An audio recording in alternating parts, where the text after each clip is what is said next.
ዕውቀት ኃይልን ይሰጣችኋል፣ ማንነታችሁ ግን ያስከብራችኋል። በሰዎች መከበርን ጠይቀን የምናገኘው ወይም ዝም ብሎ የሚሰጥ ነገር አይደለም። በሰዎች የምንከበረው የሚከበር ማንነት ሲኖረን ብቻ ነው። በዚህ ምድር ላይ ሰዎች እነዚህን ሁለት ነገሮች አጥብቆ ይፈልጋሉ፣ መከበርንና መወደድን።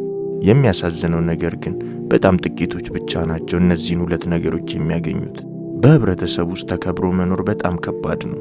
በህብረተሰብ ውስጥ የማይከበር ሰው ምንም ዋጋ የለውም። ሰዎች የማያከብሯቸው ሰዎች ጠቃሚ ናቸው ተብሎ አይታሰብም።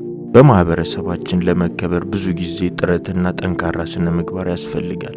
ለመከበር ብዙ ጊዜ ቢጠይቅም ክብራችሁን ግን ለማጣት ደቂቃዎች በቂ ናቸው። ስለዚህ ዛሬ በስኬታችንና በሀብታችን ብቻ ሳይሆን በማንነታችን እንድንከበር የሚያደርጉንን 7 ጠቃሚ ምክሮች እናያለን።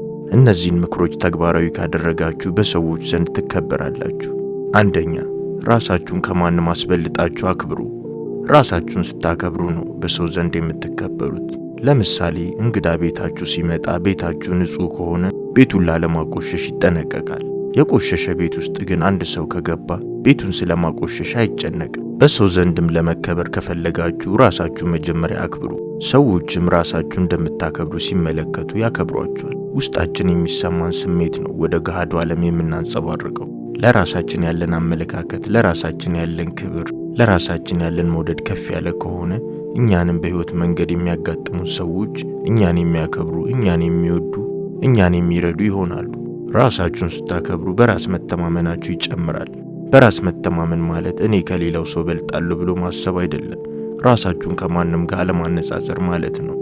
ሁሉም ሰው በየራሱ መንገድ የተለየ ነው። ሁሉም ሰው የተለየ ባህሪና የተለየ መንገድ ነው ያለው። ስለዚህ ራሳችሁን ከማንም ጋር አታነጻጽሩ። ለራሳችሁ የምትሰጡትን ቦታ ከፍ አድርጉ። ሁለተኛ፣ ይቅርታ መጠየቅ አቁሙ። ጥፋት አጥፍታችሁ ወይም አንድ ሰው አስቀይማችሁ ይቅርታ ከጠየቃችሁ በኋላ ያ ሰው መናደድ ከቀጠለ እዛው ጋር አቁሙት። አትለማመጡ። ደጋግማችሁ ይቅርታ ትጠይቁ።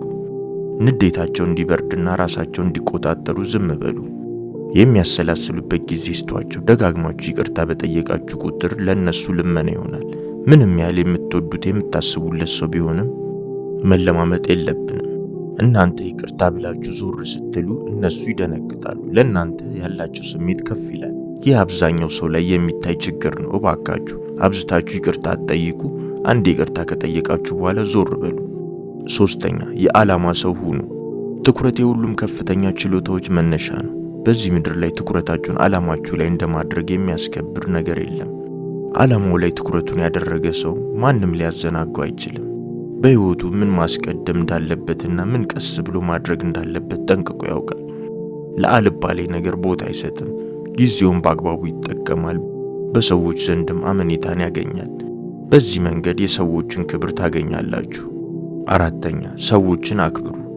በዚህ ምድር ላይ ስንኖር ለእያንዳንዱ ተግባራችን እኩል የሆነ ምላሽ እናገኛለን። ስለዚህ መከበር ከፈለጋችሁ ሰዎችን አክብሩ። ሰዎችን አውርዳችሁ የምትመለከቱ ከሆነ ከነሱ ክብርን አትጠብቁ። አምስተኛ፣ ቃላችሁን ጠብቁ። ላገኛችሁት ሰው ቃል አትስጡ። ከሰጣችሁ ግን ለቃላችሁ ታማኝ ሁኑ። ማንንም አትዋሹ። የውሸት ቃልንም ለሰው አትስጡ። ምንጊዜም በቃላችሁ ተገኙ። በሰዎች ዘንድ ያስከብራችኋል። ይህንን የምታደርጉት ግን ለመከበር ብላችሁ ብቻ እንዳይሆን። አለመዋሸትን፣ በቃል መገኘትን ማንነታችሁ አድርጉት። ማንነታችሁ ሲሆን ደግሞ ትከበሩበታላችሁ። ማንም ሰው እንደ ውሸታምና እንደ አጭበርባሪ ሆኖ መታየት አይፈልግም። ምክንያቱ ደግሞ በሰዎች ዘንድ ክብርን ያሳጠዋል። ስለዚህ የቃላችን ሰው እንሁን፣ ቃላችንን እንጠብቅ። ስድስተኛ፣ ጥሩ አዳማጭ መሆን። ጥሩ አዳማጭ ማለት እናንተ መናገር የምትፈልጉትን እስከምትናገሩ መጠበቅ ሳይሆን ሌላኛው ሰው ስለሚያወራው ነገር በደንብ በጥሞና ማዳመጥ ማለት ነው። ይህ ደግሞ ለሚናገረው ሰው ጥሩ ስሜት ይሰጠዋል።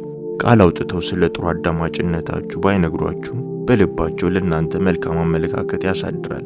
እናም ለእናንተ አክብሮት ይኖራቸዋል። ሰባተኛ፣ ንጹህ መሆን። ንጹሁን ንጹህ ልበስ። ሰው በለበሰው ልብስ ሊገመት አይገባም የሚል አባባል አለ።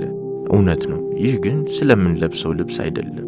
ውድም ሆነ ርካሽ ችግር የለውም። ዋናው ነገር ንጹህ መሆን አለበት። ንጽህናችሁን ከጠበቃችሁ በራስ መተማመናችሁ ከፍ ይላል። በራስ መተማመናችሁ ከፍ ሲል ከሰዎች ለየት ትላላችሁ። ንጽህናችሁን በመጠበቃችሁ ራሳችሁን እንዴት እንደምትንከባከቡና ለራሳችሁ ምን ያህል ቦታ እንደምትሰጡ ለሰዎች እያሳያችሁ ነው። ራሱን ያከበረና የተንከባከበ ሰው ደግሞ በማህበረሰቡ ዘንድ ይከበራል። ከዛሬው ቪዲዮ ብዙ ነገር እንደምትማሩ ተስፋ አድርጋለሁ። ይህን ቪዲዮ ጠቃሚ ነው ብላችሁ ካሰባችሁ ላይክ እና ሼር እንድታደርጉ ጠይቃችኋለሁ። እንደዚህ አይነት አስተማሪ የሆኑ ቪዲዮዎች እንዲደርሷችሁ ሰብስክራይብ በማድረግ የቻናሉ ቤተሰብ ይሁኑ። አመሰግናለሁ።